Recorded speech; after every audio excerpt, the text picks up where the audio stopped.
ಒಂದು ಪ್ರಶ್ನೆ ಇದೆ. ಈ ಪ್ರಶ್ನೆ ಕೇಳಿರೋದು ಶ್ರೀ ಅಂತ ಒಬ್ರು ಯಾರೋ ಕೇಳಿದ್ದಾರೆ. ಈ ಪ್ರಶ್ನೆ ಬಂದಿರೋದು, ಕರ್ಣ ತನ್ನ ಕೊನೆಯ ದಿನ ಯುದ್ಧ ಮಾಡ್ತಿರ್ಬೇಕಾದ್ರೆ ಆತನ ರಥ ಹೂತು ಹೋಗುತ್ತಲ್ವ, ಆ ಒಂದು ಸಂದರ್ಭ ಆತ ರಥ ಎತ್ತಕ್ಕೆ ಟ್ರೈ ಮಾಡ್ತಾನೆ. ಆ ರಥ ಎತ್ತಕ್ಕೆ ಟ್ರೈ ಮಾಡ್ತಾನೆ ಮತ್ತು ಅದೇ ಸಂದರ್ಭದಲ್ಲಿ ಅರ್ಜುನ ಬಾಣ ಹೊಡಿತಾನೆ ಅಂತ ನಾವು ಓದಿದ್ವಿ. ಬಟ್ ಆತ ರಥ ಎತ್ತಕ್ಕೆ ಹೋಗೇ ಇಲ್ಲ, ಆತ ಮೇಲೇ ಇರ್ತಾನೆ. ಅದೇ ಸಂದರ್ಭದಲ್ಲಿ ಅರ್ಜುನ ಆತನನ್ನು ಸಾಯಿಸಿರೋದನ್ನು ನಾವು ಓದಿದ್ದೀವಿ. ಸೊ ಆತ ಹೇಳ್ತಾನೆ, ನನ್ನ ರಥ ಹೂತು ಹೋಗಿದೆ ಅಂತ ಹೇಳ್ತಾನೆ. ಸೊ ಆ ಒಂದು ವಿಚಾರಕ್ಕೆ ಸಂಬಂಧಪಟ್ಟಂತೆ ಇವರು ಪ್ರಶ್ನೆ ಏನು ಕೇಳಿದ್ದಾರೆ ಅಂತಂದರೆ, ದುರ್ಯೋಧನ ಕರ್ಣನಿಗೆ ಜಾಸ್ತಿ ರಥಗಳನ್ನ ಕೊಟ್ಟಿರಲಿಲ್ವಾ? ಯಾಕೆ ಕರ್ಣನಿಗೆ ಅದೇ ರಥ ಬೇಕಾಗಿತ್ತು? ನಾವು ಭಾಳಷ್ಟು ಸಲ ನೋಡಿದ್ದೀವಿ ರಥಗಳು ನಾಶ ಆದವು, ಬೇರೆ ರಥಗಳು ಬಂದು ಪುಡಿ ಆಯಿತು ರಥಗಳು, ಈ ಥರದ್ದೆಲ್ಲ ನೋಡಿದ್ದೀವಿ. ಕರ್ಣ ತನ್ನ ರಥದ ಚಕ್ರ ಹೂತು ಹೋದರೆ ಯಾಕೆ ನಿಂತ್ಕೊಳ್ಬೇಕಾಗಿತ್ತು? ಯಾಕೆ ಸ್ಟಾಪ್ ಮಾಡಬೇಕಾಗಿತ್ತು?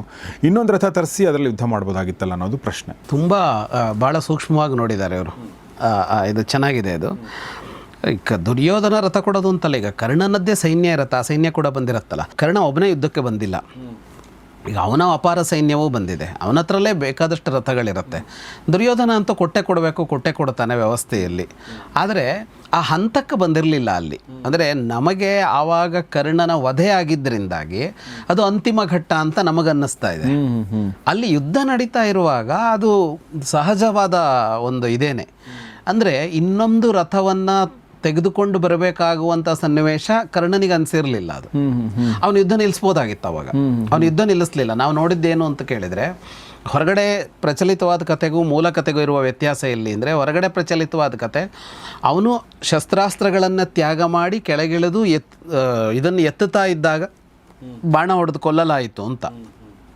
ಆದರೆ ಮೂಲದ ಕಥೆಯಲ್ಲಿ ಅವನು ಏನನ್ನೂ ನಿಲ್ಲಿಸಿಲ್ಲ. ಅದು ಹೂಳಿ ಹೋದ ಮೇಲೂ ಬಹಳ ದಿವ್ಯಾಸ್ತ್ರಗಳನ್ನು ಪ್ರಯೋಗ ಮಾಡ್ತಾ ಇದ್ದ. ಅವನು ಯುದ್ಧ ನಿಲ್ಲಿಸೇ ಇಲ್ಲ ಕರ್ಣ. ಹಾಗಾಗಿ ಯಾಕೆ ನಿಲ್ಲಿಸಿಲ್ಲ ಕರ್ಣ ಯುದ್ಧವನ್ನು ಅಂತ ಅಂದರೆ, ಚಕ್ರ ಕೆಳಗೆ ಇಳಿದಿದೆ ಅನ್ನೋದು ನಿಜ ಆದ್ರೂ ಅಷ್ಟಕ್ಕೇನೆ ಯುದ್ಧವನ್ನು ನಿಲ್ಲಿಸಿಬಿಡಬೇಕು ಅನ್ನೋ ತರಹ ಕರ್ಣನಿಗೆ ಅನಿಸಿಲ್ಲ. ಯುದ್ಧ ನಿಲ್ಲಿಸಬೇಕು ಅಂತ ಅನಿಸಿಲ್ಲ, ಅದನ್ನು ಎತ್ತಿ ಯುದ್ಧ ಮುಂದುವರಿಸೋಣ ಅಂತ ಅನ್ನಿಸಿದೆ. ರಥವನ್ನು ಬದಲಿಸಬೇಕು ಅಂತ ಕೂಡ ಅನಿಸಿಲ್ಲ. ಯಾಕೆ ಅಂದರೆ ಅಷ್ಟು ಸಮಸ್ಯೆ ಆಗಿಲ್ಲ. ಅದು ಈಗ ರಥ ಅದು ಕೆಳಗೆ ಹೋದ ಮಾತ್ರಕ್ಕೆ ಮುಗಿದೋಯ್ತು ಅಂತೇನೂ ಇರಲ್ಲ. ಅದರ ರಥ ವ್ಯವಸ್ಥಿತವಾಗಿದ್ದಾಗ ಅದು ತುಂಬ ಪ್ರಯೋಜನ ಕೊಡುತ್ತೆ ಅನ್ನೋ ವಿಷಯ ಬೇರೆ. ಹಾಗಾಗಿ ಕರ್ಣನಿಗೆ ಆ ಕ್ಷಣದಲ್ಲಿ ಅದು ಬಹಳ ಅವಶ್ಯಕ ಅಂತ ಅನ್ನಿಸಿದರೆ ಅವನು ಎರಡೂ ಕೆಲಸ ಮಾಡೋದಕ್ಕೆ ಬರ್ತಾಯಿತ್ತು. ಅಂದರೆ ಹೊರಗಡೆ ಹುಟ್ಟಿಕೊಂಡ ಕಥೆಯಂತೆ ಶಸ್ತ್ರ ತ್ಯಾಗ ಮಾಡಿ ಕೆಳಗಡೆ ಹೋಗಿ ಎತ್ತೋದಕ್ಕೆ ಪ್ರಯತ್ನ ಪಡ್ಬೋದಾಗಿತ್ತು ಅಂತ. ಆದರೆ ಭಾಳ ಮುಖ್ಯವಾಗಿ ಕತೆ ಹೆಣೆದಿರೋ ಸಮಸ್ಯೆ ಏನಿದೆ ಅಂದರೆ, ಅದೆಲ್ಲ ಮಾಡ್ತಾ ಕೂರಲ್ಲ.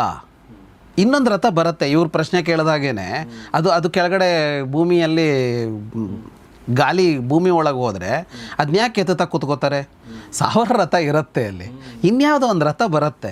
ರಥ ಎತ್ತೋದಕ್ಕೆ ಇನ್ಯಾರು ಇವ್ರು ಬರ್ತಾರೆ ಅಲ್ಲಿ ಅದಕ್ಕೆ ಸಂಬಂಧಪಟ್ಟ ಕೆಲಸಗಾರರು ಇರ್ತಾರೆ. ಒಟ್ಟು ಯುದ್ಧ ಭೂಮಿ ಅವತ್ತಿನ ಯುದ್ಧ ಪರಿಕರಗಳ ಅರಿವಿಲ್ಲದೆ ಆ ಕತೆ ಹುಟ್ಟುಕೊಂಡಿದೆ ಅನ್ನೋದಕ್ಕೆ ಇವೆಲ್ಲ ಸಾಕ್ಷಿಗಳು ಅಂತ. ಅದನ್ನ ಆ ಕಥೆಯಲ್ಲಿ ಇನ್ನೊಂದು ಏನು ಮಾಡಿದ್ದಾರೆ ಅಂದರೆ, ಶಲ್ಯನಿಗೆ ಹೇಳ್ತಾನೆ ರಥ ಚಕ್ರ ಹೂತು ಹೋಗಿದೆ ಅಂಥೇಳಿ, ನಾನು ತೆಗಿಯಲ್ಲ, ನೀನು ಮಾಡು, ನಾನು ರಾಜ ಅಂತ ಅವನು ಹೇಳಿ ಹೀಯಾಳಿಸಿ ಈ ಥರದ್ದೆಲ್ಲ ಏನೆಲ್ಲ ನಡೆಯುತ್ತೆ. ಸರಿ, ಯುದ್ಧ ಭೂಮಿಯಲ್ಲಿ ಹಲವು ಯುದ್ಧ ವಾಹನಗಳಿರುವಾಗ ಹಾಳಾದ್ದನ್ನು ಯಾರು ರಿಪೇರಿ ಮಾಡ್ತಾ ಕೂರ್ತಾರೆ ಸರ್? ಅದು ವಾಯು ಇದಿರಲಿ ಅಥವಾ ಇಲ್ಲೇ ಯಾವುದೋ ಒಂದು ಯುದ್ಧ ವಾಹನದಲ್ಲಿ ಹೋಗ್ತಾ ಇದ್ದಾರೆ, 100 ಇದೆ, 1000 ಇದೆ, ಇದೊಂದು ನೆಲದೊಳಗೆ ಹೋಗ್ಬಿಟ್ಟಿದೆ, ಎತ್ತುತ್ತೀನಿ ಅಂತ ಯಾರಾದರೂ ಕೂರ್ತಾರ? ಅಂದರೆ ಅದು ಅಪ್ರಾಯೋಗಿಕವಾದದ್ದು ಅಂತ, ಹಾಗೆ ನಡೆಯೋಕ್ಕೆ ಸಾಧ್ಯ ಇಲ್ಲ. ಹಾಗಾಗಿ ಕರ್ಣನಿಗಲ್ಲಿ ಹಾಗೆ ಅನಿಸಿಲ್ಲ. ಕರ್ಣನಿಗಾಗನ್ಸಿಲ್ಲ ಅದು ಯುದ್ಧ ನಿಲ್ಲಿಸಬೇಕು ಅಂತ. ಆದರೆ ಮನಸ್ಸಲ್ಲಿ ಒಂದ್ಸಲ ಹಾದು ಹೋಗಿರೋದು ಏನು ಅಂದರೆ, ಶಾಪದ ಹೊತ್ತು ಬಂತ ಅಂತ ಒಂದು ಅನಿಸಿದೆ ಅವನಿಗೆ.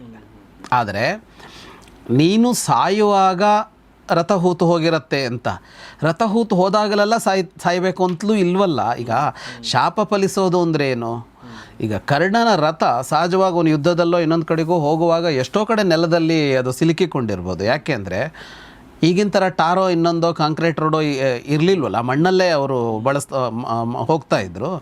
ಹಾಗಾಗಿ ಅದು ಯಾವತ್ತೂ ಸಾಧ್ಯ. ಅದು ಹಾಗಾದಾಗೆಲ್ಲ ಸಾವು ಬಂತು ಅಂತ ಅವನಿಗೇನು ಅನಿಸಿರೋದಿಲ್ವಲ್ಲ. ಹಾಗಾಗಿ ಕರ್ಣನಿಗೆ ಅನ್ನಿಸಿದರೆ ಅವನು ರಥ ಬಿಡ್ತಿದ್ದ, ಇನ್ನೊಂದು ರಥ ತರಿಸ್ಕೋತಿದ್ದ, ಯುದ್ಧವನ್ನೇ ನಿಲ್ಲಿಸೋದಕ್ಕೂ ಸಾಧ್ಯ ಇತ್ತು. ಅವನು ಶಸ್ತ್ರತ್ಯಾಗ ಮಾಡಿ ಇನ್ನೊಂದು ಅಂದರೆ ಶಸ್ತ್ರವನ್ನು ಕೆಳಗಿಟ್ಟು ನಾನು ಇನ್ನೊಂದು ರಥ ತರ್ತೀನಿ ಅಂತ ಹೊರಟಿದ್ರೆ ಆವಾಗ ಅರ್ಜುನನು ಸುಮ್ಮನೆ ಇರಬೇಕಾಗಿತ್ತು, ಅವನು ಮುಂದುವರಿಯೋದಕ್ಕೆ ಬರ್ತಾ ಇರಲಿಲ್ಲ. ಎಕ್ಸಾಕ್ಟ್ಲಿ. ಇವನು ಕರ್ಣ ಯುದ್ಧವನ್ನು ಮುಂದುವರಿಸ್ಕೊಂಡೇ ಇರೋದ್ರಿಂದ ಮತ್ತು ಕೆಳಗಡೆ ಇಳಿದೇ ಇರೋದ್ರಿಂದ ಅದು ಒಂದು ಕಾರಣ ಅರ್ಜುನ ತನ್ನ ಯುದ್ಧವನ್ನು ಮುಂದುವರಿಸೋಕೆ ಮತ್ತು ಕರ್ಣನ ಸಾಯಿಸೋಕೆ. ಆಮೇಲೆ ಅವ್ರು ಕೇಳಿದ ಪ್ರಶ್ನೆಯ ಮೂಲ ಆಶಯ ಇದೆಯಲ್ಲ, ರಥ ನೆಲದೊಳಗೆ ಹೊಕ್ಕಿದ್ದರಿಂದಾಗಿ ಕರ್ಣ ಸತ್ತನ ಅಂದರೆ ಹಾಗೇನೂ ಆಗಿಲ್ಲ, ಅದು ಕಾರಣ ಆಗಿಲ್ಲ ಅದಕ್ಕೆ. ಯಾಕಂದ್ರೆ ಅವ್ನು ಕೆಳಗಡೆ ಇಳದೇ ಇಲ್ಲ, ಅವನ ಮೇಲೆ ನಿಂತಿದ್ದಾನೆ. ಹಾಗಾಗಿ ಸಹಜ ಯುದ್ಧವೇ ನಡೀತಾ ಇದೆ. ನಡೆದಾಗ ಇವನು ಅಸ್ತ್ರ ಪ್ರಯೋಗ ಮಾಡಿದ, ಅವನ ಅಸ್ತ್ರದಲ್ಲಿ ಇವನು ಸತೋದ ಬಿಟ್ಟರೆ ಅದು ಇವನ ಸಾಮರ್ಥ್ಯವನ್ನು ಕಡಿಮೆಗೊಳಿಸಿಲ್ಲ. ಹಾಗಾಗಿ ಆ ರಥದ ಗಾಲಿ ನೆಲದಲ್ಲಿ ಹೂತು ಹೋಗಿದ್ದಕ್ಕೂ ಕರ್ಣನ ಸಾವಿಗೂ ಸಂಬಂಧವನ್ನೇ ಸೇರ್ಸೋಕ್ಕಾಗೋದಿಲ್ಲ. ಆ ಹೊತ್ತಿಗೆ ಅದು ನಡೀತು ಅಷ್ಟೇ.